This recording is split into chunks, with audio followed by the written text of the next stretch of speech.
Hello everyone, my name is Vikalp Kumar Singh, lecturer computer, posted in Government Polytechnic Unnao. Today I am going to present the topic memory management lecture 2 which comes under unit 2 of operating system. This is the outline of our presentation. First we discuss about various memory allocation algorithms, then we study about compaction technique, then we address translation, discuss. Memory allocation algorithms, जैसा कि हमने discuss किया था last lecture में कि due to locality of reference हम secondary memory से data को जो इंस्ट्रक्शंस हैं उनको मेन मेमोरी में एलोकेट करते हैं। मेमोरी में अगर कॉन्टिग्यूअस स्पेस है उसके एलोकेशन की एल्गोरिदम्स कौन सी होनी चाहिए, आखिर कैसी पॉलिसी हम अपनाएंगे कि वो नंबर ऑफ ब्लॉक्स में हमारे प्रोसेस को एलोकेट कर सके। इसकी बेसिक तीन मेमोरी एलोकेशन एल्गोरिदम है। पहली है फर्स्ट फिट, दूसरी है best fit and third one is worst fit. First fit says allocate the first hole that is big enough. हमारे पास जो भी कॉन्टिग्यूअस मेमोरी ब्लॉक है उसमें जो भी पहला हमें बिग इनफ सफिशिएंट होल मिल जाएगा, मेमोरी ब्लॉक मिल जाएगा, वहाँ पर हम प्रोसेस को मेमोरी एलोकेट कर देंगे। फर्स्ट फिट ये कहता है। बेस्ट फिट क्या कहता है कि हम पूरी इंटायर लिस्ट जो मेमोरी ब्लॉक्स की अवेलेबल है उसको सर्च करेंगे और उसमें जो भी स्मॉलेस्ट होगा और सफिशिएंट होगा, स्मॉलेस्ट एंड सफिशिएंट होगा बोथ, उसको हम चूज़ कर लेंगे और उसमें अपना प्रोसेस हम एलोकेट कर देंगे। थर्ड है वर्स्ट फिट। ये जस्ट बेस्ट फिट का उल्टा है, रिवर्स है। इसमें हम इंटायर लिस्ट को सर्च करेंगे और जैसे ही हमें कोई लार्जेस्ट होल और सफिशिएंट बिग इनफ होल मिल जाएगा उसमें हम अपने प्रोसेस को एलोकेट कर देंगे। इसको हम कुछ एग्जांपल्स के थ्रू समझने की कोशिश करेंगे, न्यूमेरिकल्स के थ्रू, कि ये वेरिएबल साइज़ में और फिक्स साइज़ पार्टीशनिंग में ये मेमोरी एलोकेशन एल्गोरिदम्स कैसे वर्क करती हैं। यहाँ पर हम देखें एक एग्जांपल दिया हुआ है वेरिएबल साइज़। हमारे पास मेमोरी है जिसमें कुछ डैश्ड आप पोर्शन देख रहे हैं, यानी कि यहाँ पर कुछ प्रोसेस रन हो रहा होगा। आपके मन में क्वेश्चन आ रहा होगा कि मैंने डिस्कस किया था वेरिएबल साइज मेमोरी एलोकेशन में मेमोरी ब्लॉक हमारा एज अ होल यूनिट होता है। इनिशियल कंडीशन में वो होल यूनिट होता है, लेकिन जब प्रोसेस आते रहते हैं तब वो कुछ मेमोरी ब्लॉक्स बीच के हमारे फ्री हो जाते हैं और कुछ ब्लॉक्स हमारे प्रोसेस रन होता है। यानी कि समझ सकते हैं ये डैश्ड पोर्शन हमारे हैं, यहाँ पर कोई प्रोसेस हमारा अभी भी एग्जीक्यूट हो रहा है और ये पोर्शन हमारा अभी फ्री स्पेस है, यानी कि 150 यूनिट और 350 यूनिट के स्पेस हमारे अभी इस मेमोरी ब्लॉक में फ्री हैं। अब बात क्या हो रही है, सीपीयू कह रहा है कि एक प्रोसेस को प्रोसेस P1 है उसको 300 यूनिट की रिक्वायरमेंट है। इसको हम फर्स्ट फिट में कैसे एकोमोडेट करेंगे। P2 को 25 यूनिट की रिक्वायरमेंट है, P3 को 125 की और P4 को 50 यूनिट की रिक्वायरमेंट है। जैसा कि हमने फर्स्ट फिट पढ़ा, फर्स्ट फिट क्या कहता है कि जो भी हमें पहला लार्जेस्ट बिग इनफ होल मिल जाएगा वहाँ पर हम मेमोरी को एलोकेट कर देंगे। पहला प्रोसेस P1 300 है, हम इसको सर्च करें, पहला ब्लॉक हमारा फ्री स्पेस 150 का है, यानी कि इसमें हम एलोकेट नहीं कर सकते। नेक्स्ट हमारा बिग इनफ 350 है, इसमें हम प्रोसेस P1 को एलोकेट कर देंगे। अभी भी हमारे पास 50 KB का ये स्पेस बच रहा है। ओके, नेक्स्ट P2 प्रोसेस आया।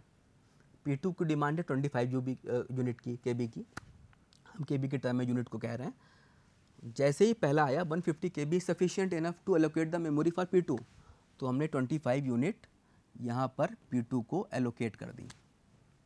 देन तीसरा प्रोसेस P3 है, उसको 125 चाहिए। फिर हमने स्टार्टिंग से गए और यहाँ पर हमारे पास 125 अवेलेबल है, 150 था, P2 को 25 मिला, अभी भी रेस्ट हमारे पास 125 अवेलेबल है, हमने P3 को एलोकेट कर दिया। देन नेक्स्ट प्रोसेस हमारा P4 है जिसको 50 यूनिट्स की रिक्वायरमेंट है। अब हमने फिर से स्टार्टिंग से आए, ये स्पेस हमारा फुल हो चुका है, यहाँ पे ऑलरेडी प्रोसेस रन हो रहा है। P1 हमारा 300 KB ले चुका है, हमारा 50 KB स्पेस अभी भी बचा हुआ है। यहाँ पर हम P4 को आराम से एकोमोडेट कर सकते हैं, स्पेस एलोकेट कर सकते हैं, यानी कि फर्स्ट फिट ने चारों प्रोसेस को मेमोरी एलोकेट कर दी वेरिएबल साइज पार्टीशनिंग में। अब हम बेस्ट फिट को देखें। बेस्ट फिट में क्या हो रहा है, हम सबसे पहले पूरी इंटायर लिस्ट को सर्च करेंगे और जो भी स्मॉलेस्ट ब्लॉक होगा उसको मेमोरी एलोकेट कराएंगे जो कि सफिशिएंट हो। प्रोसेस P1 ने इंटायर लिस्ट सर्च करी, हमारे पास एक सफिशिएंट होल 350 का आया, इसमें से हमने प्रोसेस P1 को 350 ब्लॉक एकोमोडेट कर दिया, यानी कि 300 यूनिट इसको मेमोरी मिल गई। फिर आया प्रोसेस P2 25, हमने इसमें सर्च करना शुरू किया। स्मॉलेस्ट ब्लॉक हमारा ये 50 KB का बचा हुआ था, इसमें से हमने P2 को 25 दे दिया स्मॉलेस्ट होने की वजह से, और ये सफिशिएंट था P2 को रन कराने के लिए। देन P3 प्रोसेस आया, उसको 125 यूनिट की आवश्यकता थी, तो हमारे पास सिर्फ एक यही ब्लॉक है जिसमें हम मेमोरी को एलोकेट कर सकते हैं। हमने 125 इसमें एलोकेट कर दी P3 को। अभी भी हमारे पास 25 KB यहाँ बच रहा है, 25 यहाँ बच रहा है, और P4 को नीड कितनी है 50 KB की। 25 + 25 टोटल 50 यूनिट्स, और नीड हमें है P4 को 50 की। क्या हम एलोकेट कर सकते हैं? No, answer is no. क्यों एलोकेट नहीं कर सकते? हमारे पास सफिशिएंट मेमोरी है जितनी प्रोसेसर को नीड चाहिए, लेकिन ये वेरिएबल साइज़ इनकोडिंग है, वेरिएबल साइज़ पार्टीशनिंग है, और ये मेमोरी हमारी कॉन्टिग्यूअस फॉर्म में नहीं है। अगर ये ब्लॉक्स हमारे कॉन्टिग्यूअस फॉर्म में होते, एक साथ होते, तब हम यहाँ मेमोरी एलोकेट कर सकते थे, यानी कि P4 को हम यहाँ पर एलोकेट नहीं करेंगे। यानी कि बेस्ट फिट वेरिएबल साइज़ में वर्स्ट फिट की तरह परफॉर्म कर रही है, वर्स्ट परफॉर्म कर रही है। अब हम नेक्स्ट बात करेंगे वर्स्ट फिट एल्गोरिदम कैसे वर्क करती है। जैसा कि हमने डेफिनेशन पढ़ी एल्गोरिदम की, इसमें क्या होता है, हम पूरी इंटायर लिस्ट को सर्च करते हैं, और उसमें जो भी लॉन्गेस्ट होल होता है, लार्जेस्ट होल होता है और सफिशिएंट होता है, उसमें हम मेमोरी ब्लॉक को एकोमोडेट कर देते हैं। आइए, प्रोसेस P1 को 300 यूनिट चाहिए, हमने सर्च किया, हमारे पास 350 का सबसे लार्जेस्ट ब्लॉक है, इसमें हमने P1 को एलोकेट कर दिया। हमारे पास 50 KB अभी बचा हुआ है यहाँ पर, और 150 का KB का ब्लॉक हमारे पास एक और है। P2 आया 25, as worst fit algorithm says largest block chosen, 150 largest है, इसमें से हमने 25 P2 को दे दिया। देन प्रोसेस P3 आया, उसकी डिमांड कितनी थी 125, यहाँ पे 125 है, यहाँ 50 KB है, लार्जेस्ट कौन सा हुआ हमारा 125, हमने P3 को एलोकेट कर दिया। अब हमारा एक प्रोसेस बचा है P4 50 यूनिट का, और हमारे पास एक ब्लॉक बचा है 50 यूनिट का। क्या हम प्रोसेस को एलोकेट कर देंगे? यस, हम इसमें P4 प्रोसेस को 50 यूनिट एलोकेट कर देंगे, यानी कि वर्स्ट फिट यहाँ पे अच्छा परफॉर्म कर रही है और सारे प्रोसेसर्स को हमें एकोमोडेट कर रही है। नेक्स्ट हम बात करते हैं फिक्स साइज़ पार्टीशनिंग की। फिक्स साइज़ में हमने पढ़ा था कि फिक्स साइज़ पार्टीशनिंग में हम मेमोरी ब्लॉक्स को नंबर ऑफ़ पार्टीशन में बांट देते हैं, जो कि फिक्स होते हैं। वो साइज़ में भी डिफ़र हो सकते हैं, सेम भी हो सकते हैं। इस पूरी मेमोरी ब्लॉक को हमने 200, 400, 600, 500, 300 और 250 के फिक्स पार्टीशन में बांट दिया। और जो प्रोसेस को नीड थी, P1 को 357 KB की नीड है, P2 को 210 KB की नीड है, P3 को 468 KB की नीड है, और P4 को 491 KB की नीड है। आइए चलते हैं, पहले फर्स्ट फिट को अप्लाई करके देखते हैं फर्स्ट फिट कैसे यूज़ होता है। P1 357 KB, जैसे ही हम चलने लगे 200 सफिशिएंट नहीं है, क्योंकि वो लेसर साइज़ है 357 से। जैसे ही आगे बढ़े हमको 400 मिल गया, हम आगे के लिस्ट पे नहीं जाएंगे, हम उसको तुरंत यहाँ पर P1 को एलोकेट कर देंगे। जो रेस्ट बचेगा ये हमारा क्या हो जाएगा, इंटरनल फ्रेगमेंटेशन, जो कि हमारे फिक्स साइज पार्टीशनिंग की एक बहुत बड़ा डिसएडवांटेज था। जो रेस्ट अमाउंट है वो हमारा इंटरनल फ्रेगमेंटेशन हो जाएगा, यानी कि अराउंड 43 KB का इंटरनल फ्रेगमेंटेशन हमें मिल जाएगा। नेक्स्ट है 210 KB। 200 सफिशिएंट नहीं है, इसमें हम एलोकेशन आराम से कर चुके हैं पहले ही। नेक्स्ट हमें सफिशिएंट ब्लॉक मिला 600, इसमें हम P2 को एलोकेट कर सकते हैं। P2 को हमने एलोकेट कर दिया, लेकिन इसमें काफ़ी लार्ज साइज़ जो है हमारा इंटरनल फ्रेगमेंटेशन में चला गया। देन हम मूव करते हैं P3 468। 200 पॉसिबल नहीं है, ये दो फिक्स पार्टीशन हम ऑलरेडी ले चुके हैं, इसको हम यूज़ नहीं कर सकते। जैसे ही हम आगे मूव करेंगे 500 पे, यहाँ पे हमारे पास सफिशिएंट स्पेस है और हमने P3 को स्पेस एलोकेट कर दिया। जो रेस्ट स्पेस बचा वो हमारा इंटरनल फ्रेगमेंटेशन में चला गया। Next P4 491 KB। 491 KB space हमारे पास डिमांड आई है, 200 सफिशिएंट नहीं है, 300 सफिशिएंट नहीं है, 250 सफिशिएंट नहीं है। लेकिन अगर हम देखें ये 300 और 250 को मिलाएं तो हमारे पास टोटल स्पेस बनना है 550 KB का, और हमें डिमांड कितनी है 491 KB की, और ये दोनों कॉन्जिक्यूटिव नेचर में है, कॉन्टिग्यूअस हैं। तो क्या हम यहाँ पे मेमोरी एलोकेट कर सकते हैं? यहाँ पर हम मेमोरी एलोकेट नहीं कर सकते हैं, क्योंकि यहाँ पर हम फिक्स साइज पार्टीशनिंग की बात कर रहे हैं। ये पार्टीशन फिक्स हैं। इन दोनों को जब तक हम डिफ्रेगमेंट करके एक ब्लॉक नहीं बना लेंगे, एक मेमोरी ब्लॉक नहीं बना लेंगे, तब तक यहाँ पर इस प्रोसेस को मेमोरी एलोकेट नहीं हो पाएगी, यानी कि P4 हमारा मेमोरी नहीं ले पाएगा। ओके, नेक्स्ट हम बात करते हैं बेस्ट फिट की। बेस्ट फिट में जैसा था कि हम स्मॉलेस्ट इनफ देखेंगे, जो भी हमारा स्मॉलेस्ट ब्लॉक होगा सफिशिएंट, उसमें एलोकेट करेंगे। P1 को 357 चाहिए, 200 रेस में नहीं है एक तरीके से, फिर 400 को हम कंसीडर कर सकते हैं, 600 को, 500 को। ये दोनों ब्लॉक नहीं, ये 3 ब्लॉक्स हैं, इनमें से हम जो स्मॉलेस्ट इनफ है उसको लेंगे, यानी कि 400 में हम P1 को एलोकेट कर देंगे। नेक्स्ट है P2, 200 में हम नहीं कर सकते, 600, 500, 300 और 250, इनमें से स्मॉलेस्ट इनफ हमारा 250 है, इसमें हम P2 प्रोसेस को एलोकेट कर देंगे। देन हम मूव करते हैं P3 468 KB पर।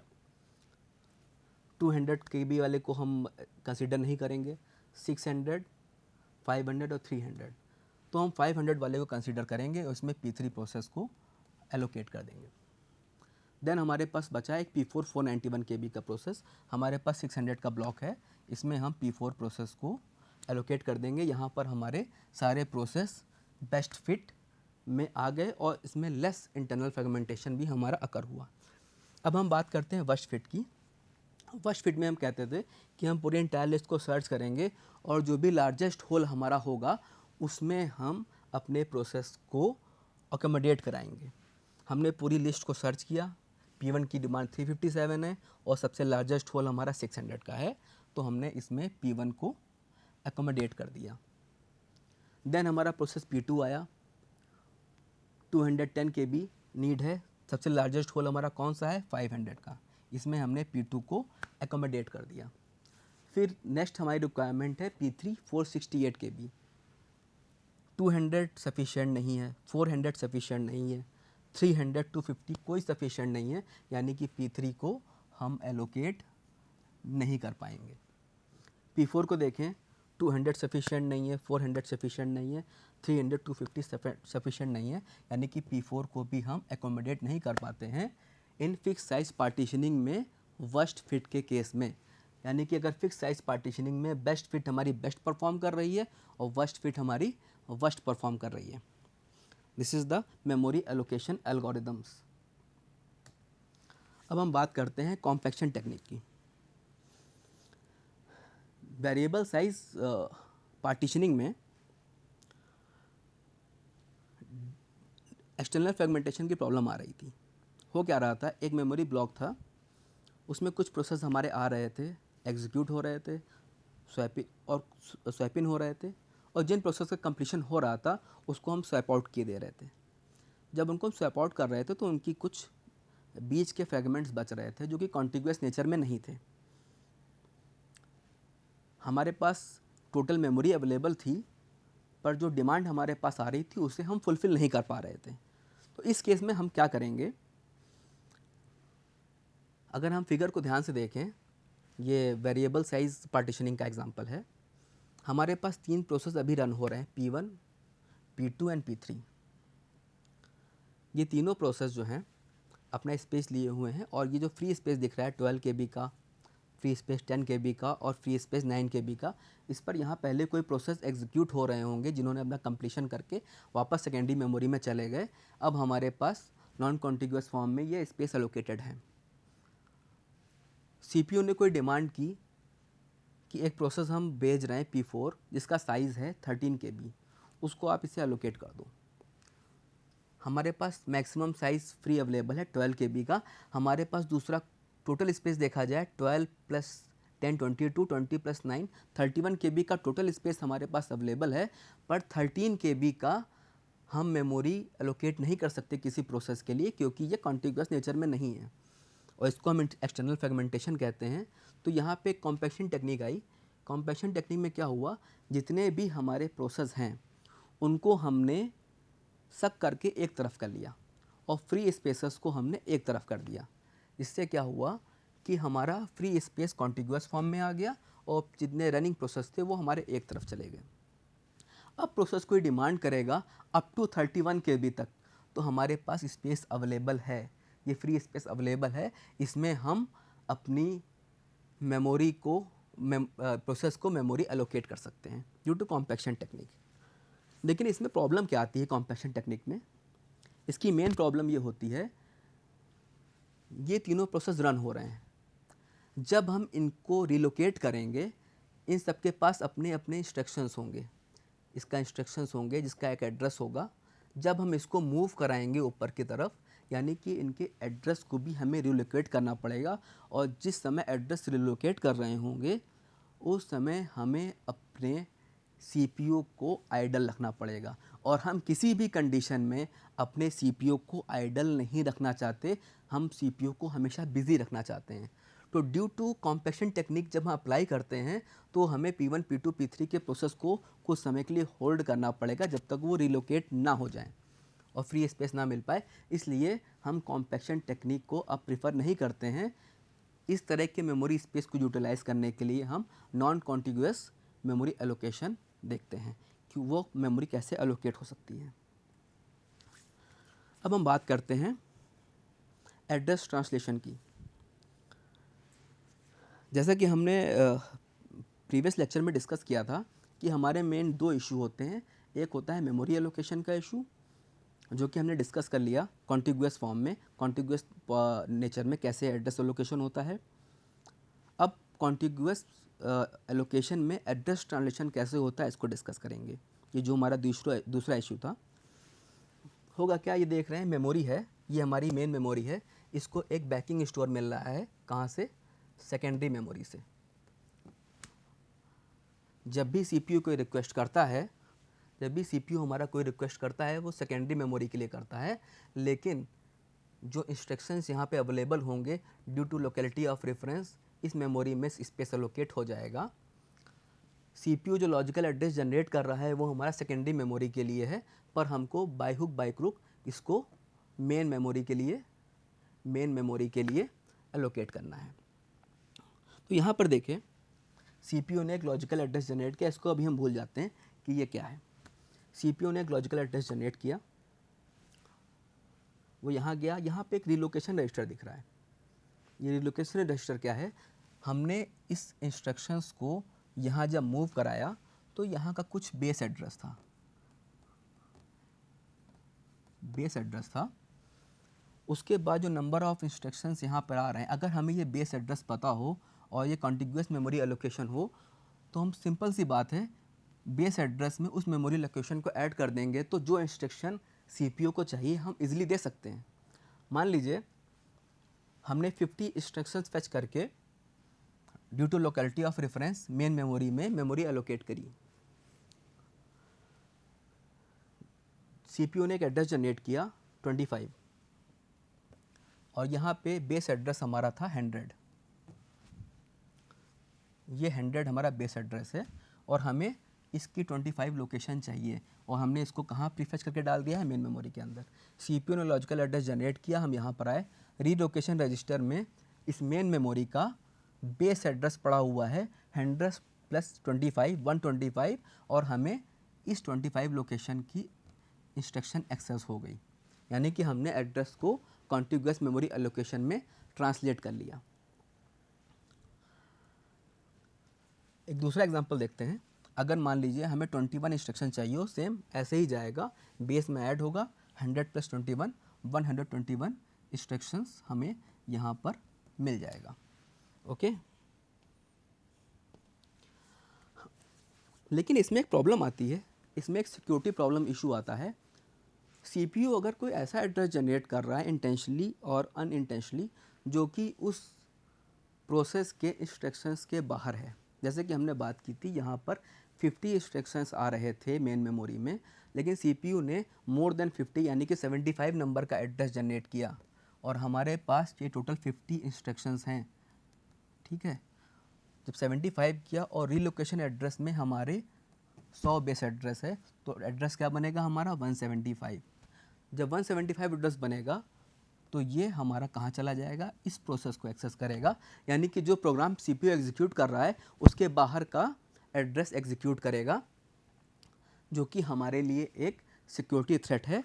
इससे बचने के लिए, इस सिक्योरिटी थ्रेट से बचने के लिए ये लॉजिक अप्लाई किया गया लिमिट रजिस्टर का। लिमिट रजिस्टर जो भी मेमोरी हमारी है, जो भी इंस्ट्रक्शंस हैं, उसकी लिमिट रखता है कि इसमें नंबर ऑफ़ इंस्ट्रक्शंस कितने हैं। अगर 50 है तो 50 यहाँ पे इंस्ट्रक्शंस लिमिट रजिस्टर में आ जाएंगे। और जैसे ही सीपीयू डिमांड करेगा 75 इंस्ट्रक्शंस की, कि 75 नंबर का इंस्ट्रक्शंस मुझे चाहिए, तो वो चेक करेगा 75 इज़ लेस देन 50, नो, तो वो एड्रेसिंग एरर हमारी आ जाएगी। अगर 50 के नीचे जो एड्रेस डिमांडेड होगा तभी वो आगे बेस एड्रेस में ऐड करने के लिए, एक्सेस करने की परमिशन देगा, अदरवाइज़ वो एड्रेसिंग एरर हमें प्रोवाइड कर देगा। This is the logic of address translation. अगर हम बात करें जैसे कि हम नया एड्रेस लेते हैं 100 और यहाँ पे बेस एड्रेस क्या है 100, टोटल मिला के 200 हो गया, तो हम यहाँ पर पहुँच गए। ये प्रोसेस हमें नीड का नहीं है, अनइंटेंशनली हम इसको एक्सेस करने की कोशिश कर रहे हैं। नेक्स्ट हम बात करेंगे एड्रेस ट्रांसलेशन की। जैसा हमने समझा, इसके कुछ न्यूमेरिकल्स करते हैं कि एड्रेस ट्रांसलेशन कैसे होता है। देखिए यहाँ पर कुछ प्रोसेस हमारे पास अवेलेबल हैं, P0, P1, P2, P3, P4। और लिमिट रजिस्टर हमारा, जैसे कि हमने बता दिया कि इतने नंबर ऑफ़ इंस्ट्रक्शंस हमारे पास अवेलेबल होंगे हर जो भी मेन मेमोरी में इंस्ट्रक्शंस आए हैं। और रीलोकेशन रजिस्टर हमारा बताएगा बेस एड्रेस को, कि प्रेजेंट मेन मेमोरी में हमारा बेस एड्रेस कहाँ रिलोकेट कर रहा है। जो required address by CPU column देख रहे हैं, इसमें सीपीयू वो एड्रेस, लॉजिकल एड्रेस जनरेट कर रहा है जिसमें उसे वो एड्रेस चाहिए। यहाँ पर हम देखें P0 प्रोसेस ने 450 नंबर का लॉजिकल एड्रेस जनरेट किया। ओके, हमारे पास लिमिट रजिस्टर में कितनी वैल्यू थी 500। लिमिट रजिस्टर चेक करेगा सीपीयू से कि 450 इज़ ग्रेटर देन 500 और नॉट। देखिएगा 450 जो है लिमिट रजिस्टर के अंदर आ रहा है, यानी कि ये हमारा वैलिड एड्रेस है। और रीलोकेशन रजिस्टर में ऐड होके 1200 प्लस 450 ये 1650 लोकेशन पर हमें एक्सेस प्रोवाइड कर देगा इंस्ट्रक्शन की। देन हम मूव करते हैं नेक्स्ट पर। प्रोसेस P1 ने, यहाँ पर लिमिट रजिस्टर हमारा है 250, यानी कि हमारे पास टोटल 250 इंस्ट्रक्शंस हैं। और रीलोकेशन रजिस्टर यानी कि बेस एड्रेस हमारे पास है 550 और रिक्वायर्ड एड्रेस सीपीयू का क्या है 300। जब 300 की डिमांड जाएगी और हमारे पास लिमिट है 250 की, उस कंडीशन में क्या होगा, ये एड्रेस वैलिड होगा कि इनवैलिड होगा। 300 is greater than limit register, इस कंडीशन में ये एड्रेस इनवैलिड हो जाएगा और यहाँ पे हम ट्रैप में चले जाएंगे एड्रेसिंग एरर के। यहाँ पे वो बता देगा यहाँ पे सिक्योरिटी थ्रेट आया है, यहाँ पे एड्रेसिंग एरर है, उस प्रोसेस को वो स्टॉप कर देगा, हमें मेमोरी में एक्सेसिंग की परमिशन नहीं मिलेगी। नेक्स्ट हम P2 को देखते हैं। रिक्वायर्ड एड्रेस सीपीयू का है 210 और लिमिट रजिस्टर है 220। जो लॉजिकल एड्रेस जनरेट हुआ है 210 लिमिट रजिस्टर से कम है, यानी कि ओके ये एड्रेस हमारा सही है। 780 प्लस 210 को हम ऐड करेंगे तो हमारा हो जाएगा 990 एड्रेस पे उसको एक्सेसिंग मिल जाएगी और ये एड्रेस हमारा वैलिड हो जाएगा। नेक्स्ट हम मूव करेंगे, एड्रेस रिक्वायर हुआ 450 लिमिट रजिस्टर से ज़्यादा है, सीधे हम इसको इनवैलिड एड्रेस कह देंगे और ये हमारा ट्रैप में चला जाएगा। देन नेक्स्ट है हमारा 80, लॉजिकल एड्रेस 80 की डिमांड हुई और लिमिट रजिस्टर हमारा 128 है जो कि हमारा वैलिड एड्रेस है और बेस एड्रेस हमारा इस समय 200 है, यानी कि जो एड्रेस हमारा वैलिड हुआ और जो जिस एड्रेस पे हमें जाना है वो 280। इस तरह से हम कॉन्टिग्यूअस मेमोरी एलोकेशन में एड्रेस ट्रांसलेशन परफॉर्म करते हैं। बहुत ही इजी मेथड होता है कि जो भी हमें बेस एड्रेस है उसमें सीपीयू ने जो एड्रेस जनरेट किया है उसको बस हम ऐड कर देंगे, कॉन्टिग्यूअस फैशन में होने की वजह से कॉन्टिग्यूस फैशन में होने की वजह से हम उस एड्रेस से पहुंच जाएंगे। जो सिक्योरिटी थ्रेट था उसको हमने लिमिट रजिस्टर के थ्रू रिजॉल्व कर लिया है।